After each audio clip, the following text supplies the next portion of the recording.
جو ہے وہ اس کو سراہا گیا اور اس کو تقویت ملی کہ ہمیں 2 سال کام کر کے 2 سال کے بعد مڈ ٹرم الیکشن کی طرف جانا چاہیے۔ اس کے علاوہ وفاقی وزیر جو مسلم لیگ نون سے ہی تعلق رکھتے ہیں، وہ یہ بھی کہتے ہیں کہ شہباز شریف صاحب محسن نقوی سے خوش نہیں ہیں، اور شہباز شریف صاحب محسن نقوی کے ایک وفاقی کابینہ میں ہونے کی وجہ سے بھی بہت زیادہ اضطراب کا شکار ہیں، اور انہوں نے یہ بھی کہا کہ اسی وجہ سے محسن نقوی کو، یعنی وہ چونکہ وزیر داخلہ ہیں، سینیٹر بن چکے ہیں، تو محسن نقوی کو نہ تو ان کی پسند کا سیکٹری داخلہ دیا گیا ہے، اور نہ ہی ان کی پسند کا آئی جی اسلام آباد جو ہے وہ دیا گیا ہے، اور یہ بھی کہا جا رہا ہے کہ مستقبل میں بھی ان کے ساتھ ایسا ہی کیا جائے گا، اور محسن نقوی اپنی مرضی کے فیصلے لینے کے جو ہے وہ قابل نہیں ہوں گے۔ اس حوالے سے جو اسٹیبلشمنٹ کے قریب سمجھے جانے والے کچھ اینکر حضرات ہیں،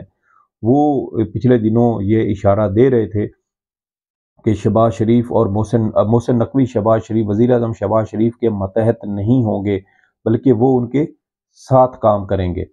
یعنی محسن نقوی جو وفاقی کابینہ کا حصہ ہیں اور وزیر داخلہ ہیں، وہ وزیر اعظم کو جواب دہ نہیں ہوں گے بلکہ کسی اور کو جواب دہ ہوں گے۔ 4 بڑی وزارتیں ہیں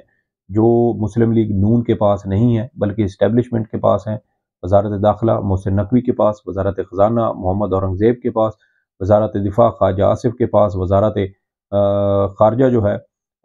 وہ اسحاق ڈار کے پاس۔ تو یہ وہ 4 وزارتیں ہیں جو بظاہر جو ہے وہ آپ کو شاید مسلم لیگ نون کے چہرے نظر آئیں، جیسے خواجہ آصف اور اسحاق ڈار، لیکن در حقیقت وزارت دفاع بھی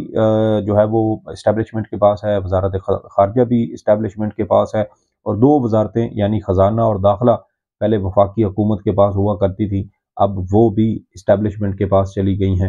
اور یہیں سے آپ اندازہ لگا سکتے ہیں کہ شہباز شریف اور جو محسن نقوی ہیں ان کے درمیان تناؤ کتنی زیادہ کیفیت ہے۔ پھر آپ دیکھیں آئی جی اسلام آباد کو تبدیل کیا گیا، پنجاب سے ایک آئی جی کو یہاں اسلام آباد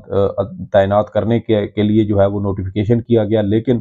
پنجاب حکومت نے اس آئی جی کو ریلیز کرنے سے انکار کر دیا، اور اس طرح ایک بار پھر محسن نقوی اور مریم نواز کے درمیان تناؤ کی صورتحال پیدا ہوئی۔ اس کے علاوہ جو سینئر وفاقی وزیر ہیں وہ یہ بھی کہتے ہیں کہ محسن نقوی کو ای سی ایل کمیٹی میں بھی شامل نہیں کیا گیا، اور نہ ہی مستقبل میں جو ہے وہ ان کو ای سی ایل کمیٹی میں شامل کیا جائے گا، اگرچہ اس حوالے سے اعلان جو ہے وہ کیا گیا تھا لیکن وہ کمیٹی کا حصہ نہیں ہوں گے۔ اس کے علاوہ شہباز شریف کے جو دوسرے اسٹیبلشمنٹ کے دوسرے نمائندہ ہیں یعنی وزیر خزانہ محمد اورنگزیب، ان کو بھی وزیر اعظم شہباز شریف نے اہم جو کمیٹیاں ہیں ان میں شامل نہیں کیا، اور یہ بھی کہا جا رہا ہے کہ ان کو بھی مستقبل میں ان اہم کمیٹیوں کے اندر شامل نہیں کیا جائے گا، اور نہ ہی سی سی آئی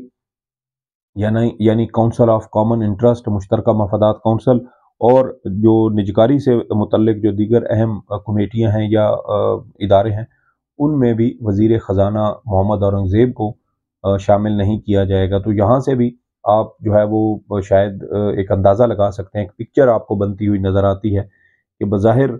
مسلم لیگ نون بہت زیادہ کنفیوژن کا شکار ہے۔ کبھی کہا جاتا ہے کہ نواز شریف جو ہیں وہ انقلابی ہیں، وہ اس حکومت کو لینے کے حق میں نہیں تھے، لیکن وفاقی وزیر کہتے ہیں کہ رائے ونڈ میں میٹنگ ہوئی اور اس میں نواز شریف صاحب کا یہ فیصلہ تھا کہ ہم وفاقی حکومت لیں گے، اور شہباز شریف اس کے مخالف تھے۔ دوسری جانب جو ہے وہ شہباز شریف صاحب وہ اسٹیبلشمنٹ کے چہیتے ہیں، ساری دنیا کو پتہ ہے، وہ اپنے منہ اقرار کر چکے ہیں کہ 40 سال سے وہ اسٹیبلشمنٹ کے لاڈلے ہیں، اور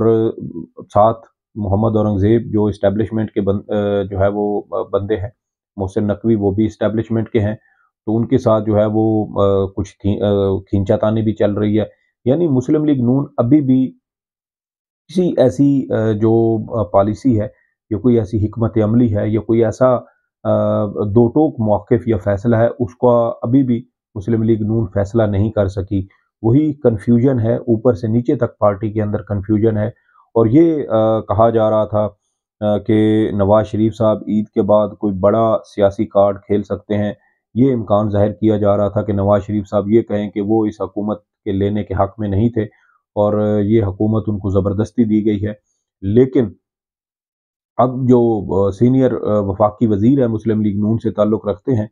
وہ تو کہتے ہیں کہ نواز شریف صاحب کا ہی یہ فیصلہ تھا کہ یہ وفاقی حکومت ہم نے لینی ہے، تو اس لیے میرے خیال میں تو نواز شریف صاحب آپ دیکھتے ہیں کہ وہ عید کے بعد کون سا بڑا کارڈ کھیل رہے ہیں۔ بہتر تو یہی ہے نواز شریف صاحب کے لیے کہ وہ 8 فروری کا جو عوام کا مینڈیٹ ہے اس کو تسلیم کریں، ڈاکہ عوامی مینڈیٹ پر ڈالے گئے ڈاکے کو واپس کریں، عزت کے ساتھ وہ ریٹائرمنٹ لیں اور اپنی باقی کی جو زندگی ہے وہ بڑے